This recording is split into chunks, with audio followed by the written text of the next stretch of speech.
Bismillahirrahmanirrahim. Alhamdulillah wassalatu wassalamu ala Rasulillah wa ala alihi wa ashabihi wa man wala ma ba'd. Malam ini kita akan mempelajari sifat salat, tata cara salat. Yang pertama, menghadap ke pembatas salat.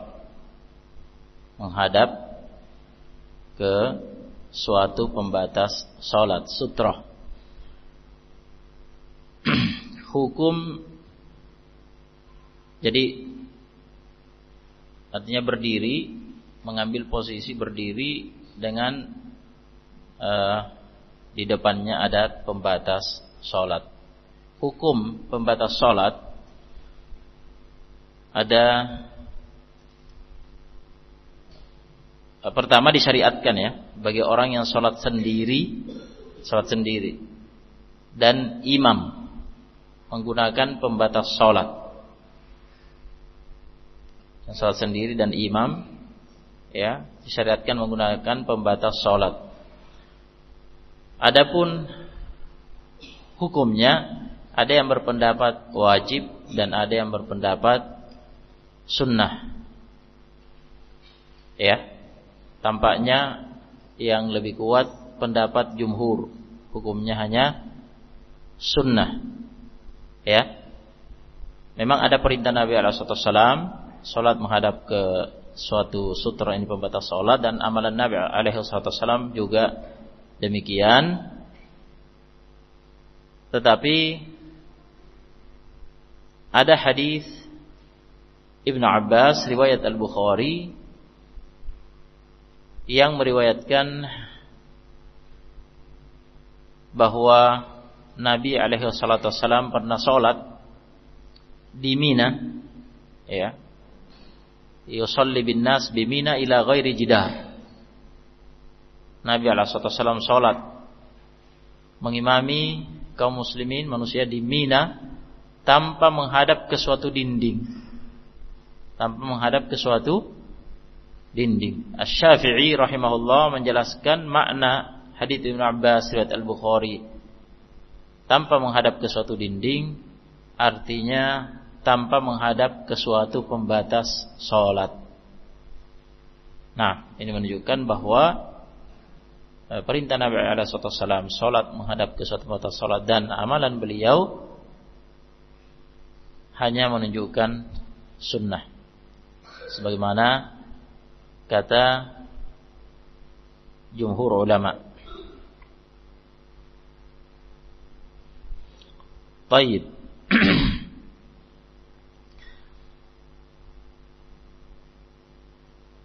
Kemudian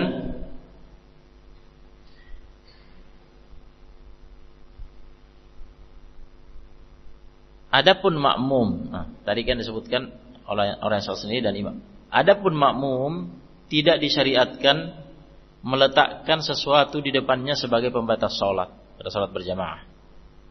Nah, karena para sahabat radhiyallahu anhum salat berjamaah di belakang Nabi SAW tanpa pembatas salat di hadapan mereka. Faham ini? Tetapi ulama mengatakan bahwa pembatas salat imam merupakan pembatas salat bagi makmum. Dalilnya hadis Ibnu Abbas riwayat Al-Bukhari yang tadi disebutkan, bahwa Nabi SAW pernah mengimami para sahabat radhiyallahu anhum di Mina, salat tanpa pembatas salat, tanpa menghadap ke suatu dinding, yani tanpa menghadap ke pembatas salat. Nah, Ibnu Abbas bercerita, famarartu baina yaday ba'di as-saff. Famarartu baina yaday ba'di as-saff. Kemudian aku lewat melintas di depan sebagian shaf salat. Nah, dalam keadaan Ibnu Abbas mengendarai keledai. Dalam keadaan menunggangi keledai. Nah, dan tidak ada pengingkaran dari Nabi SAW, teguran dari Nabi SAW menunjukkan bahwa Ibnu Abbas ketika melintas di depan sebagian shaf, beliau tidak melintas antara orang yang sholat jamaah dengan pembatas, karena pembatas sholatnya jamaah para makmum di depan, yaitu pembatas sholatnya imam. Nah, seperti itu. Baik.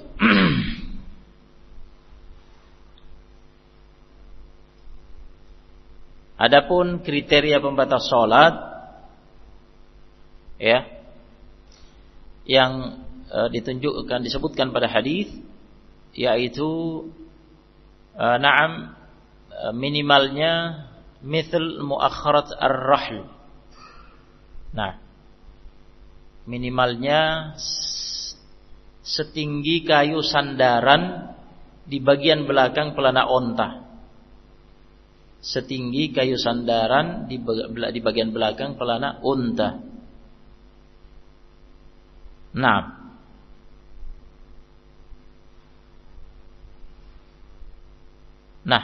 ukurannya berapa? Ya, ukurannya berapa? Ulama menjelaskan, ya, ada yang mengatakan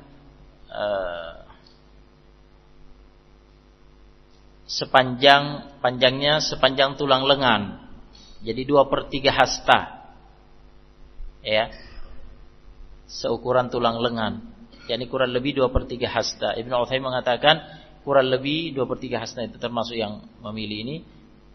Al-Albani mengatakan kurang lebih sejengkal atau 2 jengkal. Nah, sekitar itu. Ya, Syekhuna Muqbil mengatakan tingginya 1 jengkal atau lebih.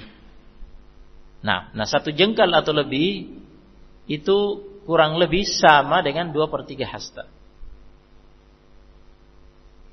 Nah, jadi jika ada benda misalkan kita jengkal 1 jengkal lebih, misalnya segini ya, seukuran tulang lengan segini tingginya, itu sudah cukup jadi sutrah, pembatas sholat.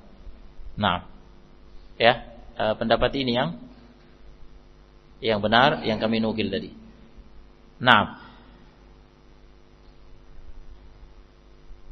jadi jika sudah berdiri yakni orang yang sholat sendiri atau imam sudah berdiri menghadap ke suatu pembatas sholat dengan ukuran minimal yang disebutkan tadi, ya, berarti sudah siap sholat. Nah,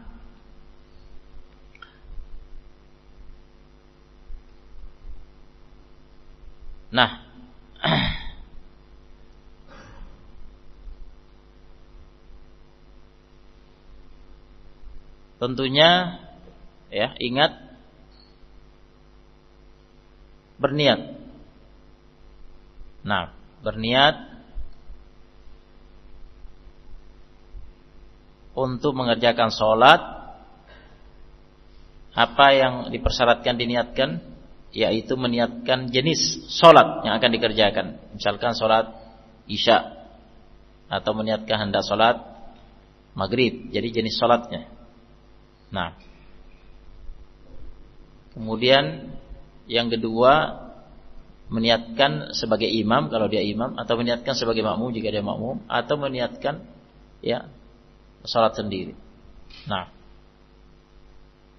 jadi jika bertindak sebagai imam harus meniatkan sebagai imam. Jika bertindak sebagai makmum berarti harus meniatkan makmum. Nah, jika tidak meniatkan sebagai imam atau makmum berarti jatuhnya salatnya adalah salat sendiri. Nah, setelah berniat langsung takbiratul ihram. Langsung baca takbiratul ihram. Takbiratul ihram lafadznya Allahu Akbar. Allahu Akbar. Ya, Allah Maha Besar. Hati-hati, takbiratul ihram rukun, harus tepat membacanya. Jika tidak tepat, keliru, ya, tidak sah salatnya. Sebagian orang jika baca takbir ba-nya dipanjangkan, Allahu Akbar, jadi salah. Sebagian orang begitu, Allahu Akbar, panjang ba-nya. Nah, Jadi harus tepat karena ini rukun. Allahu Akbar. Akbar, jangan dipanjangkan ba-nya. Ya. Allahu Akbar. Allah Maha Besar. Baik.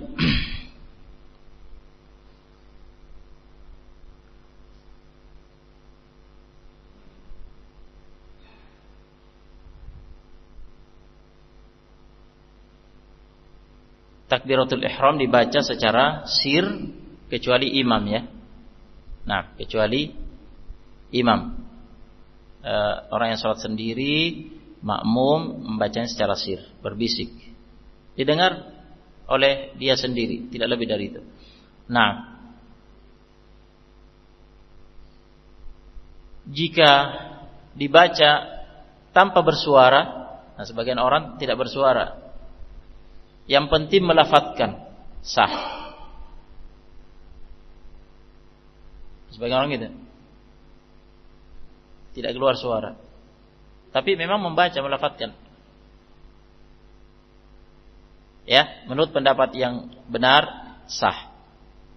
Karena membaca hanya saja tidak keluar suara. Nah. Baik. Jadi membacanya secara sir, berbisik, ya, jika bersuara yaitu dengan sir didengar oleh dia sendiri saja. Allah. Nah, gitu. Nah, jika ada yang tidak bersuara, sah, yang penting benar-benar melafadzkan. Sebagian orang kadang-kadang jika kita lihat sholat seperti tidak bergerak mulutnya, itu jadi masalah. Membaca apa tidak? Yang jangan hanya membatin gitu.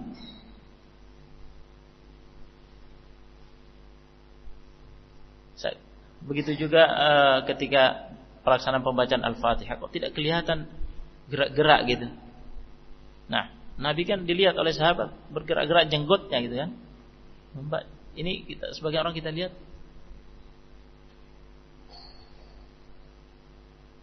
seperti tidak membaca apa-apa, seperti membatin. Nah, itu tidak sah salatnya. Jadi harus dibaca, dilafadzkan.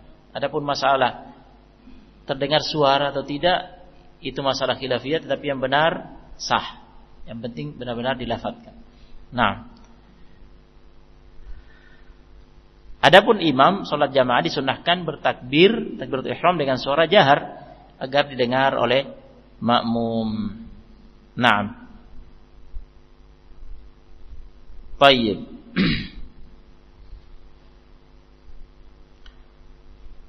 Dalilnya hadits Abu Sa'id Al-Khudri, dia mengimami salat ketika membaca takbiratul ihram, Abu Sa'id Al-Khudri radhiyallahu taala anhu menjaharkan takbirnya dan beliau mengatakan, demikianlah aku melihat Nabi alaihi salatu wassalam salat. Nah, hadis itu riwayat Ahmad dan yang lainnya hadisnya sahih. Baik. Dalam pelaksanaan takbiratul ihram disunnahkan mengangkat kedua tangan. Ya. Mengenai tata caranya ada 3 masalah. Pertama, sifat kedua telapak tangan dan jari jemarinya saat diangkat. Yang benar, kedua telapak tangan terbentang ke atas dengan telapak menghadap ke arah kiblat serta jari jemari rapat seperti ini. Ini pendapat Ahmad dan jumhur ulama. Ini yang dipilih Al-Albani, Al-Utsaimin, Syekhuna Al-Wadi'i, Bil Al-Wadi'i. Dalilnya adalah hadits Abu Hurairah, riwayat Ahmad, Abu Dawud dan yang lainnya, yang meriwayatkan bahwa Rasulullah alaihi wasallam jika masuk dalam salat, adalah kalau salat rafa'a yadayhi maddan. Beliau mengangkat kedua telapak tangannya maddan, yakni secara terbentang dengan jari jemari rapat begini. Nah. Baik. Hadits Abu Hurairah tadi dalilnya ya, hadits itu sahih. Masalah kedua, batas tertinggi dalam mengangkat kedua telapak tangan, ya, ada 2 tata cara. Yang pertama, kedua telapak tangan diangkat hingga ujung jari jemari sejajar setinggi bahu. setinggi bahu, berarti hanya seperti ini.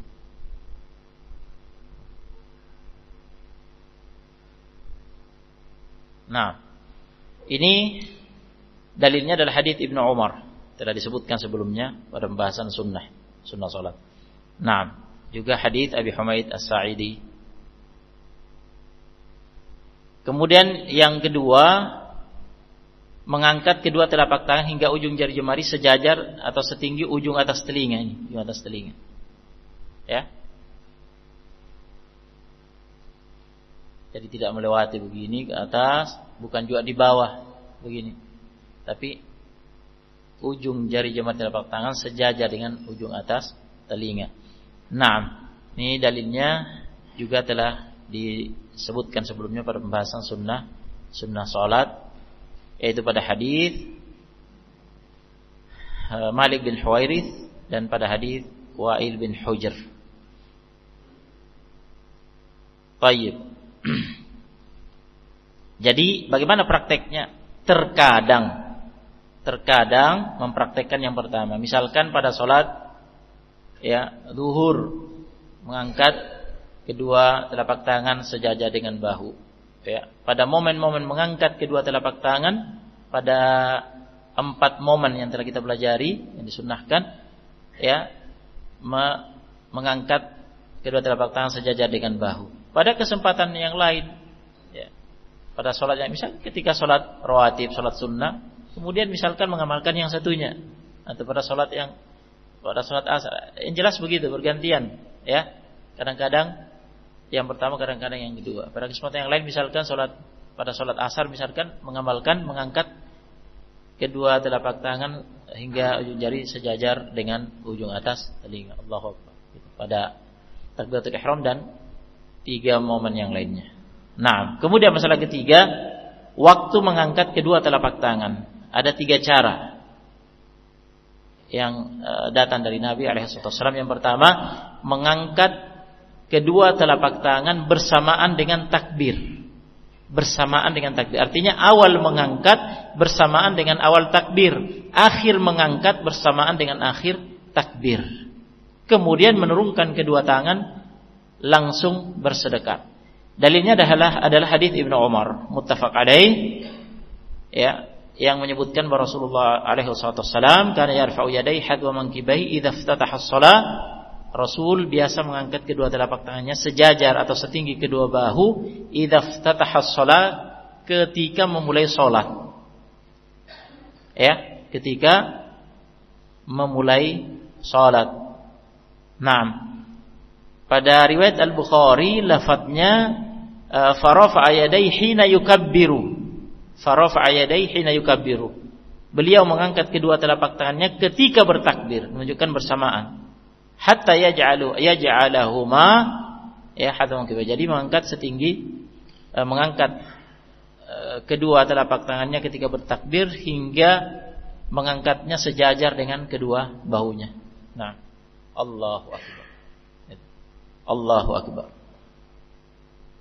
Jadi bersamaan. Awal mengangkat, awal takbir.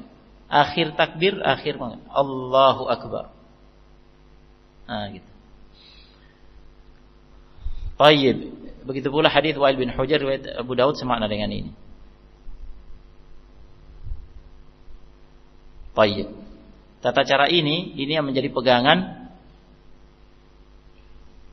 madhab Hambali, Syafi'i dan Maliki.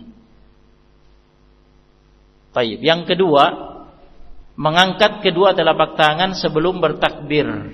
Mengangkat kedua telapak tangan sebelum bertakbir.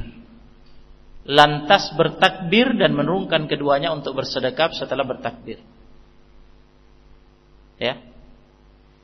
Jadi diangkat dulu.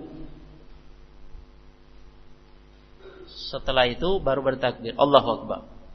Kemudian menurunkan tangan bersedekap. Nah, dalilnya hadis Ibnu Umar riwayat Muslim lainnya. Disebutkan pada riwayat itu Nabi alaihi wasallam jika berdiri mengerjakan salat, rafa'a yadayhi hatta takuna hadwa mankibaihi. Kata Ibnu Umar, rafa'a yadayhi hatta takuna hadwa mankibai. Nabi mengangkat kedua telapak tangannya hingga sejajar dengan kedua bahu. Thumma artinya kemudian, yukabbir kemudian bertakbir. Berarti diangkat dulu kemudian bertakbir. Allahu akbar. Baru bersedekah. Nah, tata cara ini juga dipilih oleh Imam Ahmad pada riwayat kedua dari beliau. Yang ketiga, mengangkat kedua telapak tangan setelah selesai takbir. Jadi takbir dulu, Allahu Akbar, baru kemudian mengangkat tangan. Dalilnya hadis Malik bin Huwairits muttafaq alaih. Idza shalla kabbara. Kata Malik bin Huwairits, jika Rasul alaihi wasallam salat, beliau bertakbir. Thumma kemudian rafa'a yadai, kemudian mengangkat kedua telapak tangannya. Berarti takbir dulu, selesai baru kemudian mengangkat kedua telapak tangannya. Allahu akbar. Allahu akbar. Ya. Naam, tata cara ini salah satu pendapat dalam mazhab Hanafi. Ya, sebagaimana dinukil oleh Al-Albani. Nah, jadi sudah dinukil tadi, ya, memang setiap tata cara itu ada madhab yang memegangnya. Nah, dan masing-masing ada dalilnya, hadisnya. Nah, berarti yang benar disunnahkan mengamalkan tiga tata cara tersebut secara bergantian. Nah, ya. Ada riwayat dari Ahmad mengatakan demikian, bebas memilih salah satu dari itu. Nah, barakallahu fikum. Al-Albani, Al-Utsaimin, ya, termasuk yang mentarjih ini bahwa terkadang mengamalkan yang pertama, terkadang mengamalkan yang kedua, terkadang mengamalkan yang ketiga, karena semuanya benar pernah dilakukan oleh Nabi SAW. Jadi kadang-kadang misalnya kita mengamalkan yang bersamaan, ya, Allahu Akbar. Nah, kadang-kadang diangkat dulu, Allahu Akbar, ya, atau Allahu Akbar, Allahu Akbar. Kadang-kadang takbir dulu, Allahu Akbar, baru diangkat, Allahu Akbar. Nah, begitu ya.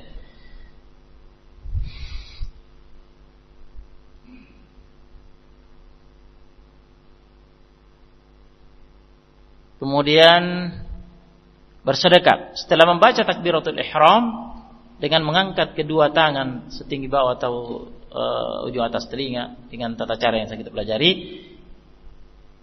Tangan diturunkan, langsung bersedekap, jangan dibuang. Tangannya jangan dihempaskan ke bawah menjulur. Kembali ke posisi normal, jangan. Karena kita sudah mulai masuk dalam gerakan-gerakan salat. Jadi setelah diturunkan, ketika diturunkan langsung bersedekap. Nah, Allahu Akbar. Jadi bukan begini, Allahu Akbar. Terus, Allahu Akbar. Tahu? Allahu Akbar. Nah, Allahu Akbar. Begitu, langsung. Nah, Ibnu Utsaimin mengingkari orang yang menjulurkan kedua tangannya ke bawah terlebih dahulu sebelum bersedekap. Ada kalam beliau mengingkari itu. Dan beliau menegaskan itu tidak dalil. Nah, bersedekah hukumnya sunnah, sudah kita lewati pembahasannya. Dan telah dibahas juga secara global ada dua tata cara bersedekah yang disunnahkan untuk diamalkan secara bergantian, yaitu meletakkan tangan kanan di atas tangan kiri atau menggenggam telapak tangan kiri dengan tangan kanan. Meletakkan tangan kanan di atas tangan kiri, ya, ada 3 cara. Nah, ada 3 cara ketiga cara itu diamalkan secara bergantian sebagaimana yang disimpulkan oleh Ibnu Utsaimin dalam kitab-kitab beliau. Beberapa kitab Ibnu Utsaimin menyebutkan tiga tata cara itu. Nah, yang disimpulkan bahwa beliau menetapkan tiga-tiganya. Jadi diamalkan secara bergantian. Terkadang yang pertama, terkadang yang kedua, terkadang yang ketiga. Yang pertama meletakkan telapak tangan kanan di atas punggung telapak tangan kiri. Gini.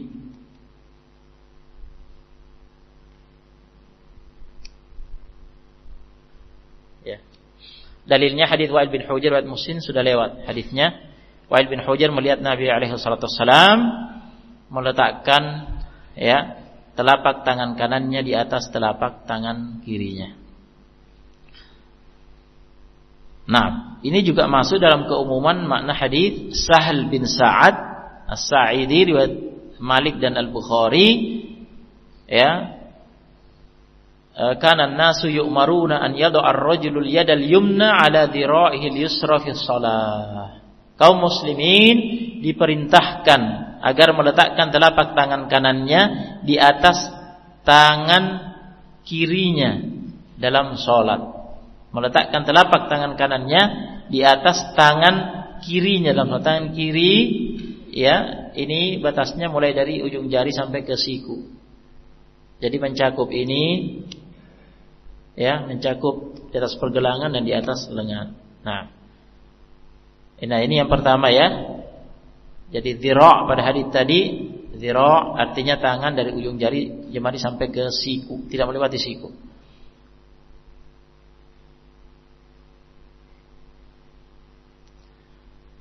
Tata cara ini juga ditetapkan oleh Ibnu Qayyim dalam Zadul Ma'ad. Yang kedua, meletakkan telapak tangan kanan di atas pergelangan tangan kiri.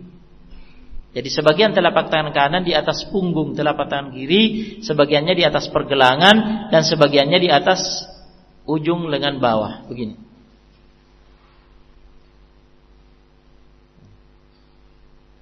Ini kan pergelangan.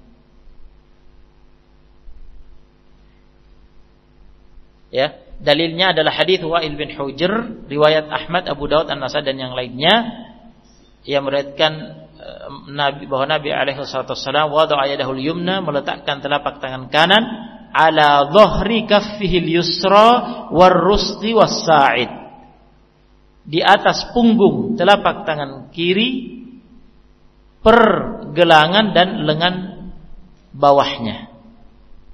Nah, merinci seperti itu. Nah, juga masuk dalam keumuman makna hadis Sahal bin Sa'ad tadi bahwa kaum muslimin diperintahkan meletakkan telapak tangan kanannya di atas tangan kirinya. Ini masih masuk dalam makna itu. Nah,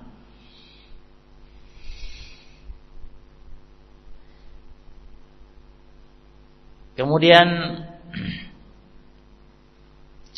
yang ketiga, meletakkan telapak tangan kanan di atas lengan bawah tangan kiri, di atas lengan bawah tangan kiri. Ya, di atas lengan bawah. Ini lengan bawah, ini lengan atas ya. Lengan atas yang bawah. Jadi di sini.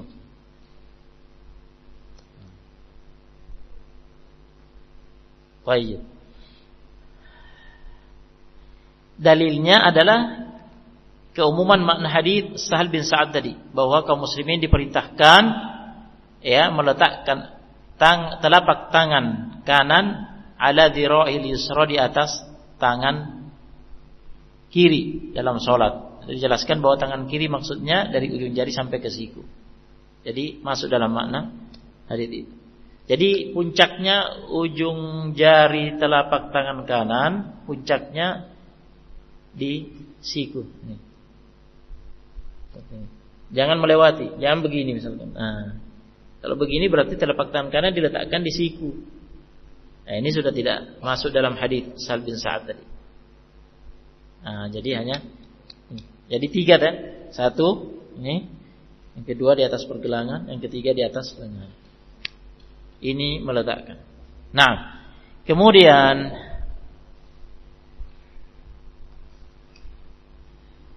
yang kedua tadi menggenggam. Tadi itu meletakkan.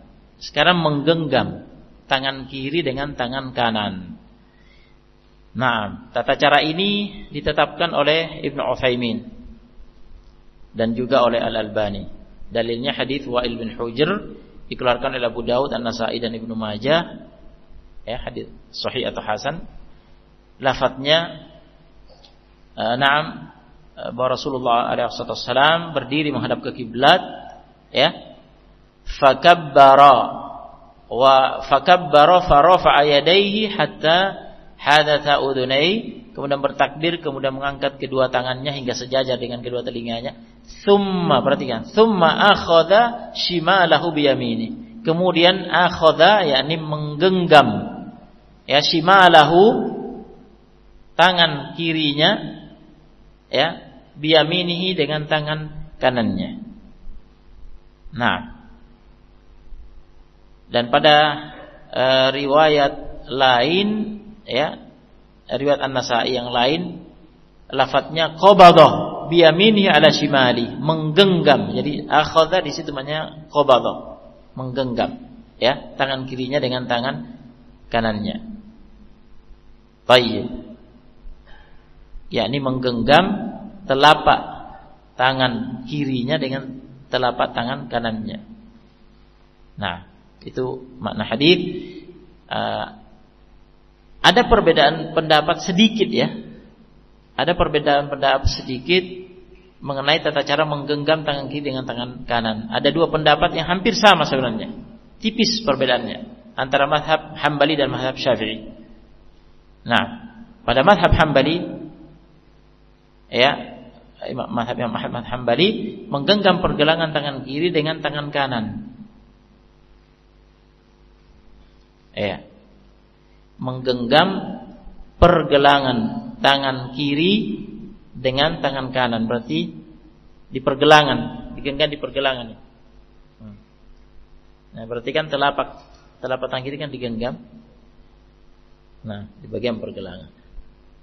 Jadi artinya genggaman tangan kanan ini tidak melampaui pergelangan, tidak melewati pergelangan, hanya di pergelangan ini. Jelas, ya? Ini yang dipilih Ibnu Utsaimin. Kemudian mazhab Syafi'i menggenggam pergelangan tangan dan sebagian ujung lengan, jadi lewat sedikit.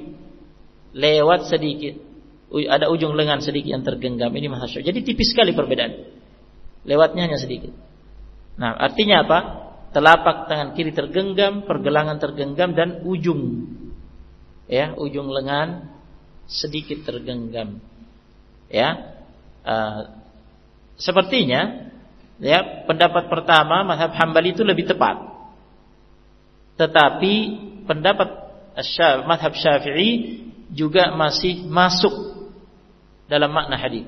Karena sebagian telapak tangan ikut tergenggam, kan lafadznya akhadha shimalahu biyamini, qabadha biyamini ala shimali, yakni menggenggam telapak tangan kirinya dengan telapak tangan kanannya. Nah, ketika digenggam melewati pergelangan sedikit saja, ya, kena ujung lengan sedikit, maka telapak tangan kiri kan masih tergenggam, kan? Ya, masih masuk dalam hadis. Jadi seperti ini atau seperti ini. Ini saja. Nah, adapun sudah jika menggenggam ke atas, jadi telapak tangan kiri tidak tergenggam, menggenggam di sini misalkan, atau begini, ini sudah tidak masuk dalam hadis. Mana hadis? Nah, tidak ada dalilnya. Baik, sebagian orang sholatnya meletakkan tangan di siku begini, atau begini, menggenggam siku begini. Nah, ini semua tidak ada dalilnya, dan menggenggam siku telah diingkari oleh Al-Utsaimin. Nah, jadi itu saja yang telah kita pelajari, ya. Terkadang meletakkan, terkadang menggenggam. Nah, bersedekap, kemudian bersedekap, ada perbedaan pendapat. Ada yang berpendapat bersedekap di perut bawah pusar, ya. Ada yang berpendapat bersedekap di perut bagian atas pusar. Nah, ya. Ada pendapat ketiga, bebas memilih di bawah pusar atau di atas pusar. Nah, ini salah satu riwayat dari Ahmad. Artinya Tidak ada sunnah yang tetap dari Nabi SAW dalam penentuan salah satu dari pilihan-pilihan itu. Jadi bisa di bawah pusar, bisa di atas pusar. Nah, itu. Pendapat keempat, bersedekap di atas dada, di dada. Bersedekap di dada. Nah, ada 3 hadis dhaif dari Nabi yang diriwayatkan dari amalan Nabi SAW tentang bersedekap di dada. Nah, ya. Menurut Al-Albani, gabungan ketiga hadis itu meskipun dhaif tetapi tidak parah kelemahannya, bisa saling menguatkan sehingga naik ke derajat hasan li ghairi. Artinya bisa dijadikan hujjah. Oleh karena itu Al-Albani menegaskan bahwa sunnah bersedekap yang disunnahkan adalah di dada. Syekhuna Muqbil tidak setuju dengan Al-Albani dalam hal ini. Ya. Syekh Muqbil menilai bahwa 3 riwayat itu dengan kelemahan yang ada tidak bisa saling menguatkan. Dan Syekh Muqbil menguatkan bahwa hadis-hadis itu tidak bisa dinaikkan ke derajat hasan dengan pernyataan Imam Ahmad yang memberi kebebasan antara meletakkan kedua tangan di atas pusar atau di bawah pusar. Artinya Imam Ahmad menganggap hadis-hadis itu dhaif. Tetapi meskipun Syekhuna Muqbil mendhaifkan hadis-hadis itu, beliau tetap memilih bersedekap di dada. Beliau tetap mendukung pendapat itu, bersedekap di dada. Tetapi beliau tidak mengingkari orang yang meletakkan kedua tangannya di perut bagian atas pusar atau di bawah pusar. Hanya saja beliau memilih bersedekap di dada.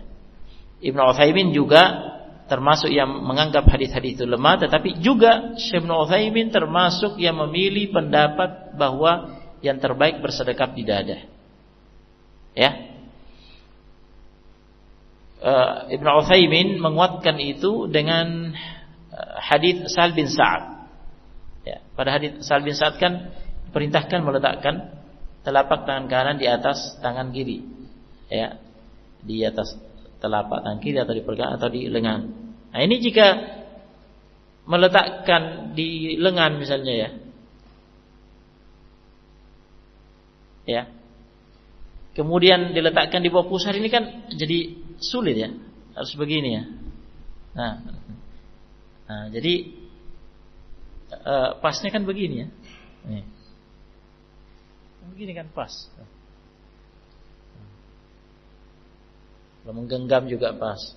Tidak ada. Nah, jadi Al-Albani mengatakan yang disunahkan di dada, dan memang beliau menguatkan hadis yang ada dari Nabi SAW. Syekh Muqbil, Syekh Ibnu Utsaimin mendhaifkan hadis, tetapi juga berpendapat dengan ini. Ya, ini yang terbaik dalam masalah ini. Wallahu a'lam, yaitu di dada. Di seluruh pendapat itu yang terbaik di dada. Nah,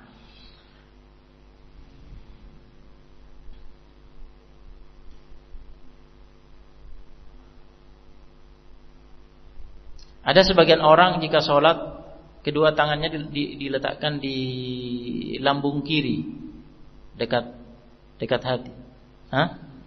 Ada yang begitu ya.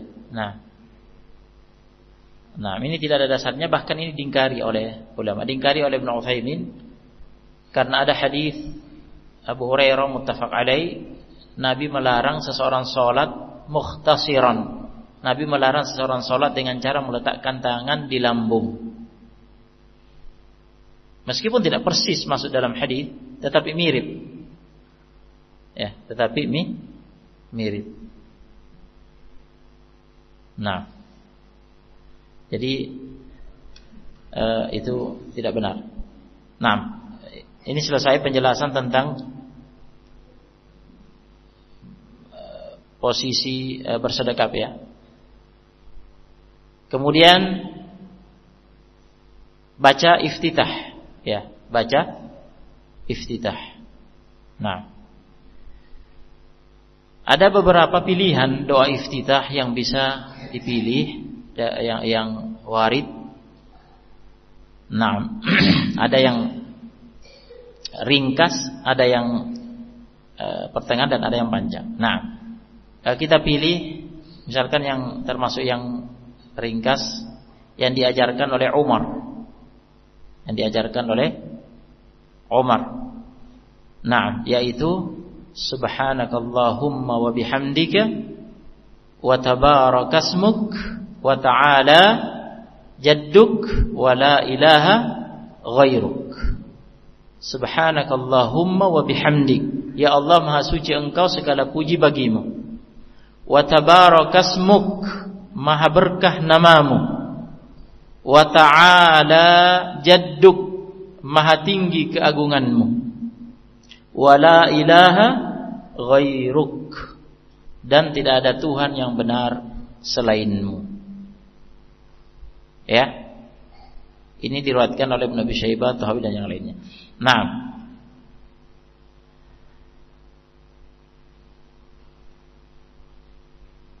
yang lainnya yang juga mungkin ini tidak terlalu panjang, mungkin untuk dihafalkan, yaitu hadis Abu Hurairah muttafaq alaih, bahwa Nabi alaihi salatu wassalam membaca Allahumma ba'id baini wa baina khataayaya kama ba'adta bainal masyriqi wal maghrib. Ya Allah, jauhkan antara aku dan kesalahan-kesalahanku sebagaimana engkau telah menjauhkan jarak antara timur dan barat. Allahumma naqqini min khataayaya kama yunqqa thawbul abyadu minad danas. Ya Allah, bersihkanlah aku dari kesalahan-kesalahanku sebagaimana dibersihkannya pakaian putih dari noda hitam. Allahumma gsilni min khataayaya bil thalji wal ma'i wal barad. Ya Allah, cucilah aku dari kesalahan-kesalahanku dengan salju, bil thalji, dengan salju, wal ma' air, wal barad, dan butiran es. Ya. Kadang-kadang di daerah yang dingin kan salju turun ya, kenal salju ya. Kadang-kadang kalau di negeri kita kadang-kadang ada hujan yang berupa butiran es. Kadang-kadang kan butiran es. Nah, baik. Jadi kadang-kadang membaca yang ini, kadang-kadang membaca yang itu ya. Jika sekian doa iftitah yang warid dari Nabi alaihi wasallam dikuasai, ya kadang-kadang membaca yang ini, kadang-kadang membaca yang itu, bergantian. Nah, jika satu diantaranya meskipun yang diajarkan Umar tadi yang ringkas itu yang dihafalkan, ya itu saja tidak. Nah, yang dibaca sesuai dengan kemampuan. Nah, cara membacanya dengan sir.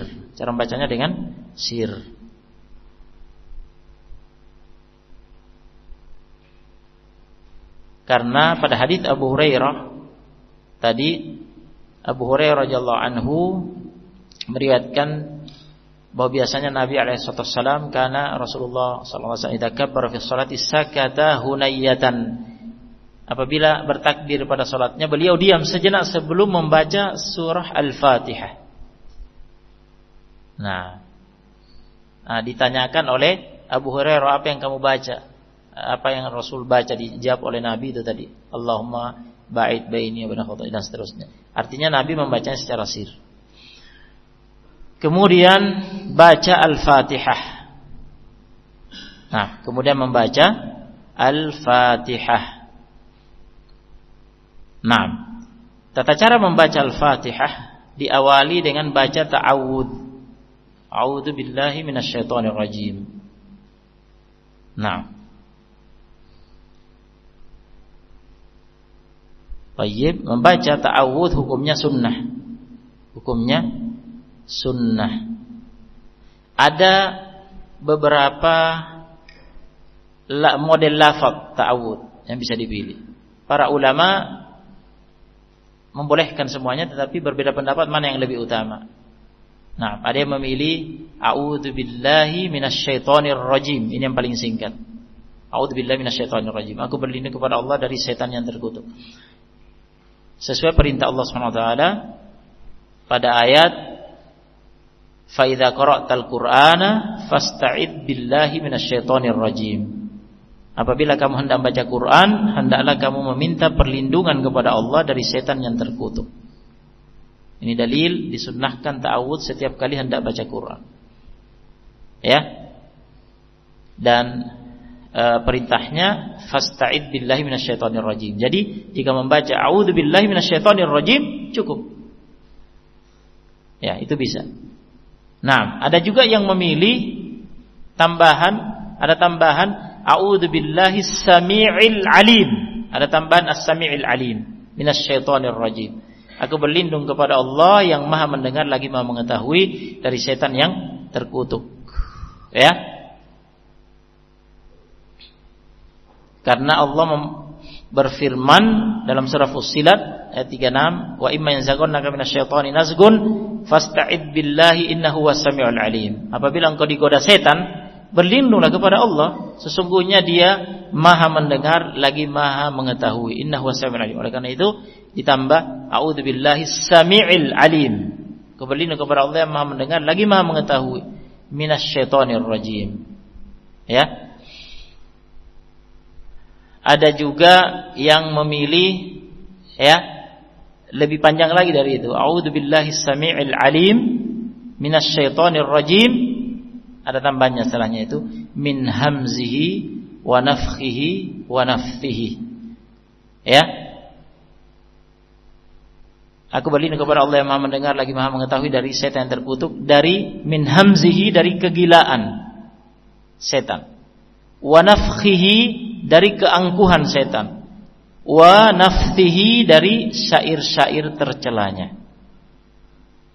Ya. Atau tanpa sami'il alim, a'udzu billahi minasyaitonir rajim min hamzihi wa nafthihi wa nafthihi. Jadi sama dengan yang di atas, ya a'udzu billahi minasyaitonir rajim atau a'udzu billahi samii'il alim minasyaitonir rajim, tapi ada tambahan apa di ujung? Min hamzihi wa nafthihi wa nafthihi. Nah, dua tata cara yang terakhir ini, yaitu yang dengan tambahan min hamzi wa nafthihi wa nafthihi, ini yang dipilih oleh Al-Albani. Nah, ya ini ada hadis yang datang yang saling menguatkan, ya.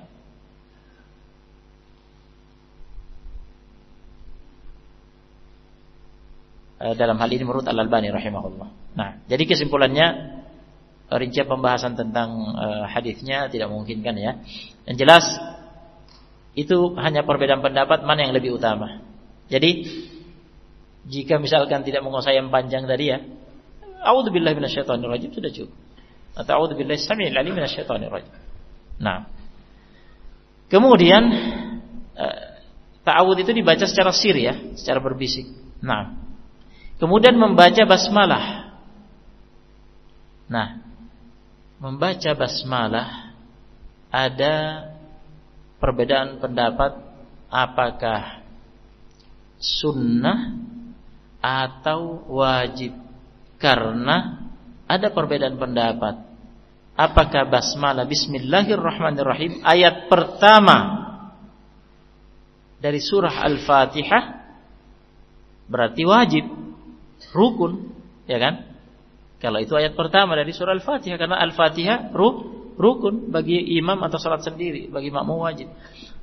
Ataukah bukan ayat pertama dari surah Al-Fatihah, berarti hanya sunnah.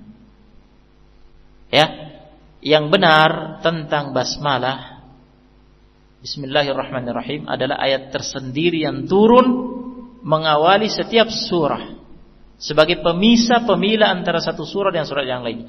Dengan itu diketahui awal setiap surah. Kecuali surah At-Taubah tidak diawali dengan basmalah. Naam. Dalilnya hadits Ibnu Abbas, riwayat Abu Daud, bahwa Nabi SAW sebelumnya tidak mengetahui pemisahan setiap surah Al-Quran sampai turun ayat Bismillahirrahmanirrahim. Dari situ Nabi kemudian mengetahui, ya, setiap permulaan surah. Jadi ini dalilnya.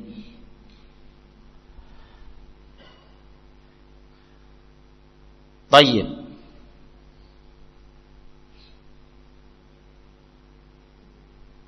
Dalil yang menunjukkan bahwa basmalah bukan ayat pertama dari surah Al-Fatihah adalah hadis Abu Hurairah, riwayat Muslim, hadis qudsi. Allah mengatakan, saya membagi salat antara saya dan hambaku separuh-separuh. Dan untuk hambaku apa yang dia minta, ya kata Allah, apabila hambaku membaca. Lihat awal hadis, Allah mengatakan, aku membagi salat antara aku dan hambaku separuh-separuh. Maksudnya, salat yang dimaksud di sini bacaan Al-Fatihah. Apabila hambaku membaca Alhamdulillahi Rabbil Alamin,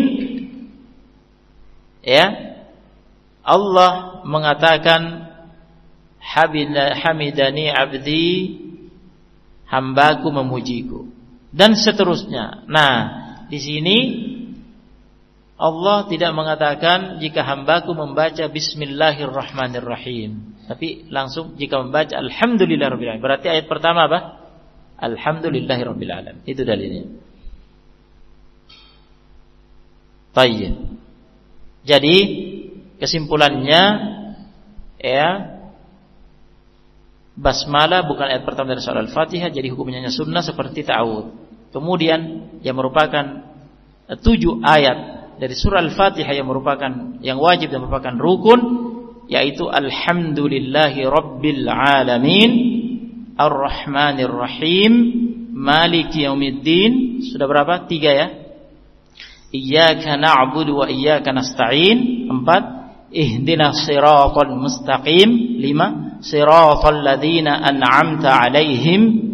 6. Ghairil maghdubi 'alaihim waladdallin. 7. Dan pembagian ini selaras dalam hal panjang pendeknya, ya, hampir sama. Nah, alhamdulillahirabbil alamin, segala puji hanya untuk Allah, Tuhan pencipta dan penguasa alam semesta.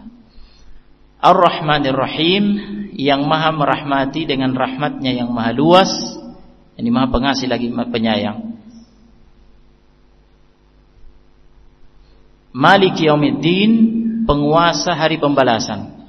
Iyyaka na'budu wa iyyaka nasta'in. Perhatikan ya dalam membacanya, iyyaka ditekan, iyyaka, iya karena tasdid. Sebagian orang iyyaka, iya tidak ditekan, jadi iya-nya hanya satu. Ini rukun, ini harus benar tepat membacanya. Iyyaka na'budu wa iyyaka nasta'in. Tekan tasdid itu. 2 ya. Ya. Hanya kepadamu kami beribadah dan hanya kepadamu kami memohon pertolongan. Ihdinas siratal mustaqim, berilah kami petunjuk ke jalan yang lurus. Siratal ladzina an'amta 'alaihim, jalan orang-orang yang telah engkau beri nikmat atas mereka. Ghairil maghdubi 'alaihim waladdallin, bukan jalan orang-orang yang dimurkai dan orang-orang yang sesat. Nah, dan juga yang mendukung pendapat ini, ya, hadis Anas bin Malik muttafaq alaih, anna Nabi sallallahu alaihi wasallam wa Abu Bakr wa Umar radhiyallahu anhuma kanu yaftatihuna as-salata bilhamdillahi rabbil alamin. Sesungguhnya Nabi, kata Anas, sesungguhnya Nabi alaihi wasallam, Abu Bakar, Umar radhiyallahu anhuma biasa memulai salat dengan membaca alhamdulillahi rabbil alamin. Artinya Nabi tidak menjaharkan bismillahirrahmanirrahim. Yang didengar dijaharkan pertama oleh Anas, oleh Nabi, oleh Abu Bakar, Umar jika mengimami adalah alhamdulillahi rabbil alamin. Jika bismillahirrahmanirrahim ayat pertama, kenapa dibedakan? Kenapa dibaca sir, kemudian alhamdulillah rabbil ayat kedua kenapa dibaca jahar? Yang bismillahirrahmanirrahim ayat pertama kok sir, ya kan begitu kan? Nah, ini menunjukkan bahwa itu bukan ayat pertama. Nah, dan di sini juga memang letak khilaf. Nah, ini madhab yang kita pelajari, ini yang kuat dari segi dalil. Madhab Syafi'i, dan ini yang dikenal di masyarakat. Madhab Syafi'i mengatakan bahwa bismillahirrahmanirrahim ayat pertama. Ayat keduanya alhamdulillahirabbil alamin. Nah, ayat ketiga apa? Ar-Rahmanir Rahim. Ayat keempat Maliki Yaumiddin. Ayat kelima Iyyaka na'budu wa iyyaka nasta'in. Ayat ke-6, ihdinas siratal mustaqim. Ayat ke-7 ya. Ke-7 sekarang. Ke-7 panjang. Siratal ladzina an'amta 'alaihim ghairil maghdubi 'alaihim waladdallin. Sebagian orang terkadang kehabisan nafas di sini. Nah, di sini juga ada letak kelemahannya mazhab ini, karena kok ayat ke-7 panjang sendiri. Tidak seimbang dengan ayat-ayat sebelumnya. Nah, yang jelas ini mazhab Syafi'i dan ini yang dikenal masyarakat kaum muslimin di negeri kita. Oleh karena itu mereka menjaharkan apa? Bismillahirrahmanirrahim. Karena itu ayat pertama sama dengan ayat yang lainnya.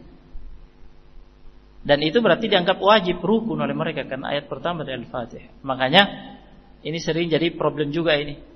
Nah, mereka terkadang permasalahkan, tidak baca Bismillahirrahmanirrahim ini. Bagi mereka, wah ini bagaimana? Padahal itu kan ayat pertama Al-Fatihah rukun. Nah, itu sebabnya itu. Makanya sering terjadi polemik itu. Karena itu. Paham ya? Nah, supaya paham kenapa terjadi khilaf itu. Nah, untuk menghadapi barakallahu fikum fenomena tadi, ada faedah dari Syekhul Islam Ibnu Taimiyah dalam Al-Ikhtiyarat mengatakan terkadang ta'awud dan basmalah dijaharkan dalam salat. Begitu pula Al-Fatihah dalam salat jenazah dan semisalnya, semua itu dalam rangka mengajarkan sunnah. Ya, ini ucapan Imam Ahmad. Ini dalam rangka mengajarkan ya. Faedah yang terkait dengan polemik tadi yang Anda singgung, kata Ibnu Taimiyah disukai dalam Ikhtiyarat, disukai menjaharkan basmalah dalam rangka menjalin hati jamaah. Jika jamaah ini satu masjid mazhab Syafi'i ini, mereka biasanya imamnya menjaharkan gitu. Tiba-tiba imamnya sirwa, itu yang biasa ribut itu. Nah ini, ya kan? Nah di sini Ibnu Taimiyah mengatakan disukai menjaharkan basmalah untuk menjalin hati jamaah. Ya. Yaitu jamaah yang bermazhab ini tadi, mazhab Syafi'i. Tetapi Syekhul Islam juga berkata setelahnya, perhatikan ada kelanjutannya. Apabila imam salat adalah seorang tokoh panutan yang akan dicontoh oleh makmum, dia dikenal orang berilmu dan tokoh, ya, yang akan dicontoh oleh makmum, lebih utama dia lakukan sesuai dengan sunnah. Artinya ini masyarakat tahu ini orang berilmu ini, bukan sembarangan. Ya, dia punya ilmu, ada dalil dia melakukan itu, ya tidak akan dipermasalahkan. Maka ya lebih utama dilakukan sesuai dengan sunnah. Dan ini juga telah dinyatakan oleh Imam Ahmad. Baik. Yang lebih utama, perhatikan, yang lebih utama dalam membaca Al-Fatihah yaitu membacanya dengan cara waqaf, berhenti pada setiap ujung ayat, tidak disambung dengan ayat berikutnya. Ini yang lebih utama. Jadi waqafnya berapa kali? 7 kali ya? Iya, 7 ayat. Ada hadis Ummu Salamah tentang qiraah Nabi alaihi salatu wasallam, riwayat Ahmad dan yang lainnya. Kana yuqatti'u qira'atahu ayatan. Biasanya Nabi membaca dengan waqaf pada akhir setiap ayat. Ya, bismillahirrahmanirrahim. Alhamdulillahirabbil alamin. Arrahmanirrahim. Maliki yaumiddin. Begitu. Ya. Jadi bukan disambung-sambung. Nah, bukan disambung-sambung gitu. Misalkan terkadang Ar-Rahmanir-Rahim Maliki Yaumiddin. Nah, atau Ihdinas siratal mustaqim siratal ladzina an'amta 'alaihim. Itu boleh dan sah, tapi kurang afdal ya. Yang lebih utama waqaf pada setiap ujung ayat. Nah. Baik, kemudian setelah baca Al-Fatihah disunahkan baca amin. Baik dia imam, makmum maupun salat sendiri. membaca amin. Ya. Amin artinya Allahumma stajib. Ya Allah, kabulkanlah. Karena isi Al-Fatihah itu doa, ada doa di situ. Ya. Ihdinas shiratal mustaqim. Maksudnya itu doa. Jadi amin, artinya kabulkanlah. Nah, imam, makmum, salat sendiri, ya baca amin. Semuanya disunnahkan, disyaratkan baca amin. Nah, jika Al-Fatihah dibaca secara sir, baca amin pun secara berbisik sir. Jika Al-Fatihah dibaca secara jahar, bacaan amin pun secara jahar. Sama antara imam, makmum dan yang salat sendiri. Baik. Ada beberapa hadis tentang ini, ya, tentang keutamaan baca amin, seperti hadis Abu Hurairah muttafaq alaih. Jika kata Nabi, jika imam baca amin, ya, maka kalian juga baca amin. Fa innal malaikata tu'minu, karena para malaikat mengaminkan. Fa innahu man wafaqa ta'minuhu ta'minal malaika ghufira lahu ma taqaddama min dzambi. Barang siapa aminnya bertepatan dengan amin malaikat, diampuni baginya dosa-dosanya yang telah lalu. Ya.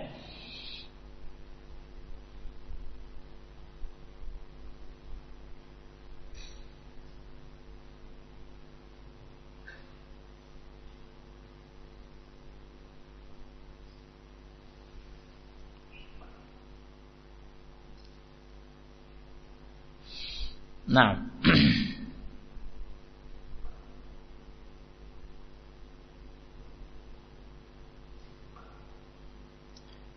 perhatikan tentang bacaan amin, huruf hamzah a itu dibaca dengan mad tabi'i, yaitu panjangnya 2 harokat.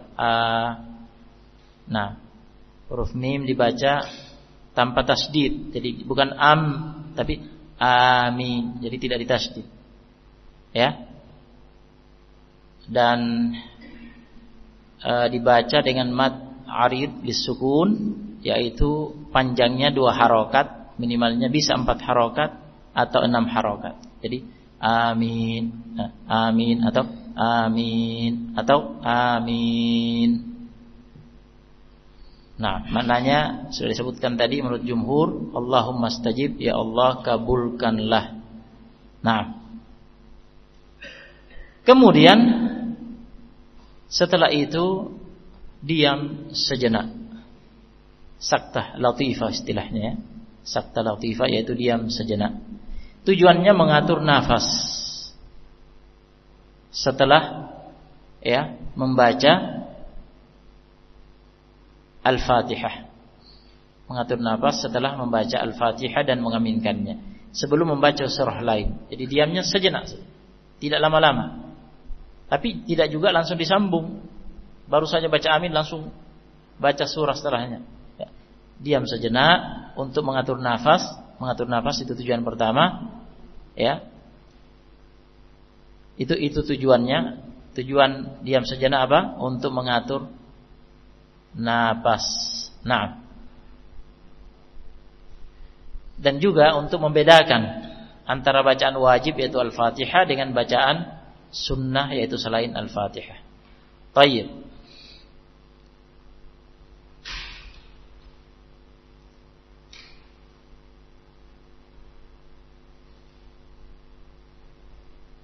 Nah, setelah itu baca apa?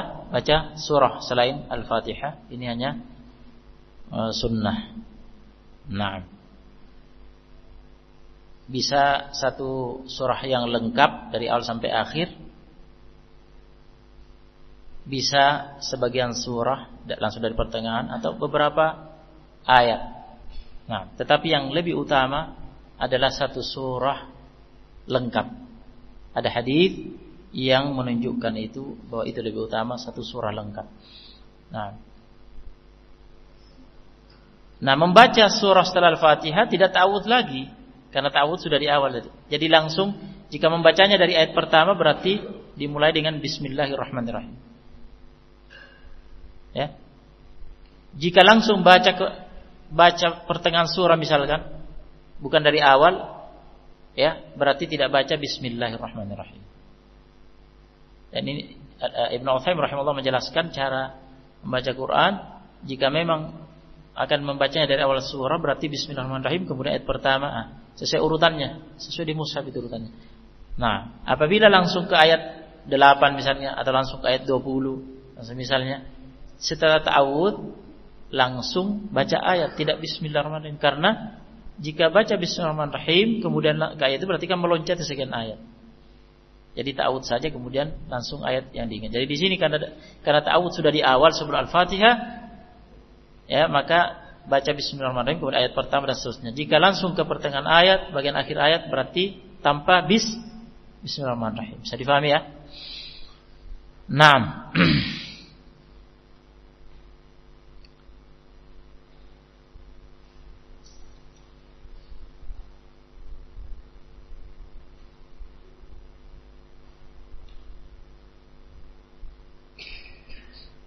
Kemudian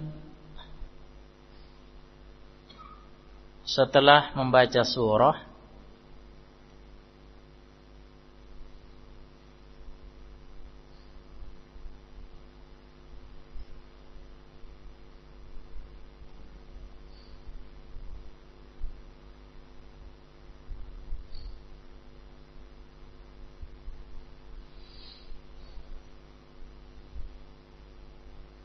ada juga di sini disunnahkan sakta latifah, yakni diam sejenak untuk mengatur nafas sebelum bertakbir untuk ruku. Jadi jangan disambung. Nah, sebagian orang baru saja selesai mengakhiri bacaan ayatnya, ya, langsung takbir. Nah, sebagian orang seperti itu. Misalkan apa coba? Ya ayatuhan nafsul mutmainnah irji'i ila rabbika radiyatan mardiyah fadkhuli fi ibadi wadkhuli jannati. Allahu akbar. Itu disambung.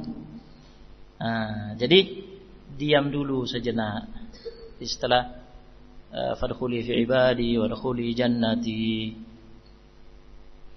dia mengatur nafas sejenak, baru setelah itu bertakbir untuk ruku. Jadi dipisah gitu, tidak disambung. Nah,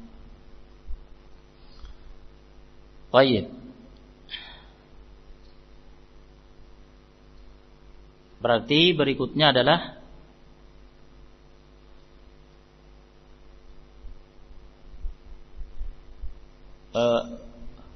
akan beralih ke ruku. Nah, beralih ke ruku. Baik.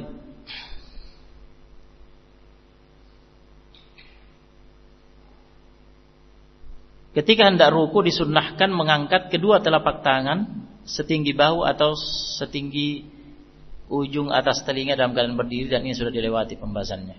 Nah, terkadang yang itu, ya. Kemudian bertakbir, disunnahkan bertakbir saat peralihan dari berdiri ke ruku. Takbir peralihan ini. Takbir dimulai ketika memulai menurunkan kepala, bukan ketika masih berdiri, ya, Allahu Akbar, bukan. Nah, jadi ketika memulai menurunkan kepala, Allah, gitu. Karena ini takbir peralihan. Jadi ketika mulai beralih, ketika mulai bergerak beralih, ya, bertakbir. Nah. Dan berakhir sebelum ruku sempurna. Itu sempurnanya pelaksanaan takbir peralihan itu dibaca saat peralihan, ya, ketika memulai menurunkan kepala untuk ruku dan berakhir sebelum ruku sempurna. Dalilnya hadits Abu Hurairah muttafaq alaih. Na'am, Rasulullah SAW, ya, di situ disebutkan tsumma yukabbiru hina yarka'u. Beliau bertakbir ketika beralih ke ruku. Lalu bertakbir ketika beralih ke ruku. Berarti Nabi bertakbirnya ketika mulai bergerak beralih. Jelas ya? Nah, kriteria ruku yang wajib dalam pelaksanaan rukun ini, ya, yaitu ada dua pendapat. Ada yang mengatakan wajib merunduk hingga kedua telapak tangan bisa menyentuh kedua lutut. Ini tentunya bagi orang yang panjang tangannya normal. Nah, ini mazhab jumhur. Jadi maksudnya ini pembahasan ini penting karena ini kan rukun. Jadi jangan sampai kriteria rukunya tidak memenuhi rukun. Ya, asal menurunkan sedikit punggungnya gitu. Tidak sampai pada kriteria ruku, padahal itu rukun kan tidak sah. Nah, ini pentingnya. Jadi merunduk hingga kedua telapak tangan bisa menyentuh kedua lutut. Bagi yang panjang tangannya normal, ini mazhab jumhur. Pendapat yang kedua, merunduk hingga lebih dekat kepada posisi ruku sempurna dibandingkan berdiri sempurna.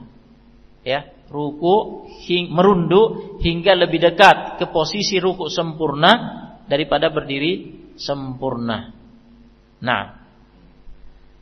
Nah, ini ya mengenai kriteria. Adapun sunnahnya ya ruku sampai ya punggung rata, seperti cara Nabi ruku, punggung rata sejajar dengan kepala juga rata, jadi yang punggung jadi tidak didongakkan, tidak dirundukkan. Kemudian kedua telapak tangan diletakkan di lutut seperti menggenggam ya. Kemudian bagaimana dengan siku, lengan dikeluarkan samping ya. Dan ini sudah dilewati ya penyebutan dalilnya. Nah, coba dicontohkan. Coba siapa yang maju yang belum? Itu katanya. Ayo. Nah, coba bagaimana rukuknya? Iya bisa menghadap ke sini. Nah, karena praktek aja nih. Nah, coba lihat ya. Ini punggungnya melengkung ya. Nah, lihat sikunya, lengannya tidak dikeluarkan. Nah, jadi kan masih keliru ya. Nah.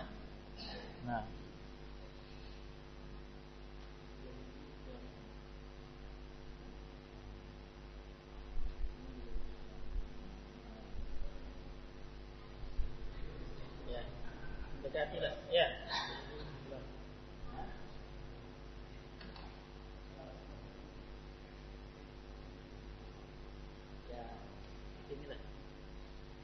Gitu ya.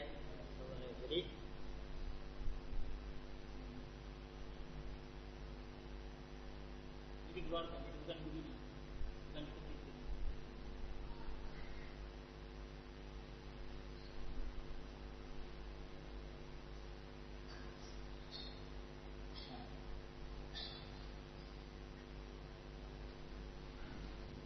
Sudah lewat penyebutan dalilnya pada sunnah sholat ya. Kemudian baca zikir ruku. Nah, baca zikir ruku. Tentang zikir ruku dan zikir sujud pembahasannya sama ya.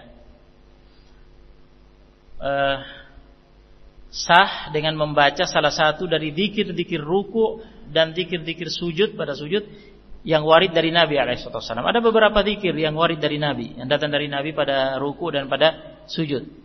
Sah dengan membaca salah satu dari zikir itu. Naam. Tetapi yang paling masyhur di kalangan ulama adalah tasbih. Itu yang paling masyhur. Jadi tasbih ruku apa? Subhana rabbiyal azim. Tasbih sujud apa? Subhana rabbiyal a'la. Nah, itu yang paling masyhur. Adapun secara hukum sah dengan membaca zikir ini atau zikir yang lainnya yang memang warid dari Nabi SAW yang pernah dibaca pada ruku dan pada sujud. Nah, Subhana rabbiyal azim artinya maha suci Rabbku, Tuhan pencipta dan penguasaku yang maha agung. Sempurnanya dibaca 3 kali minimalnya yang sempurna. Subhana rabbiyal azim, subhana rabbiyal azim, subhana rabbiyal azim. Adapun tambahan wa bihamdi ada khilaf. Ada khilaf di kalangan ulama. Ditinjau dari segi keabsahan riwayat. Ya.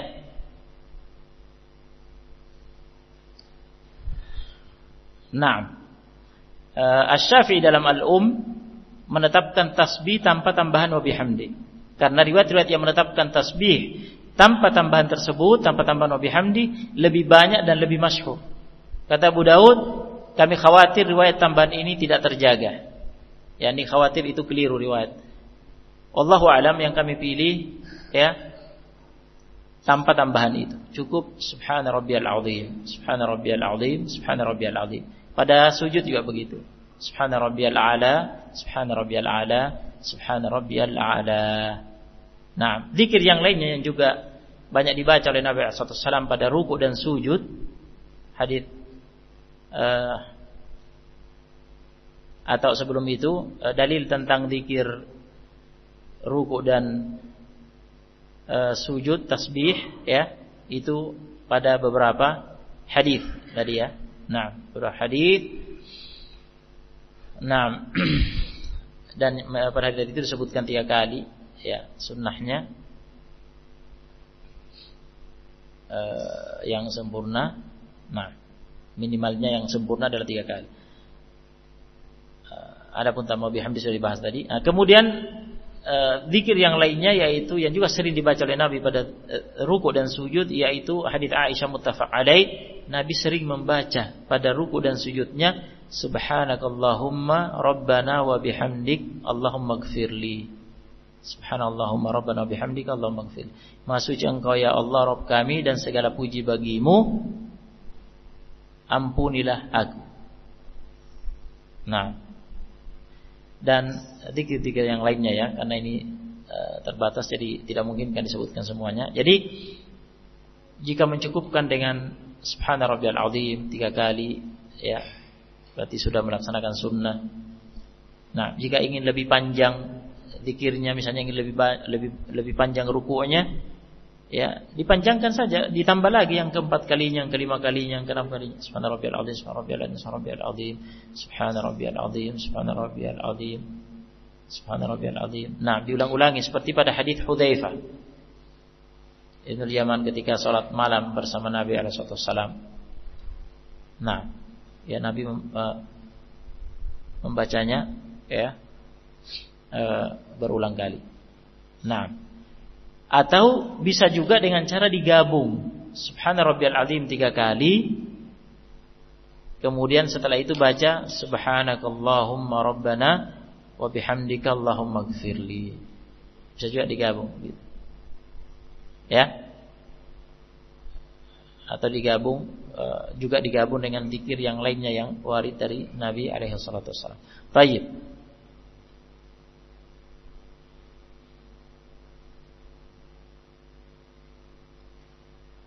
Cukup dulu kan? Ya. Sampai ruku kita. Nah.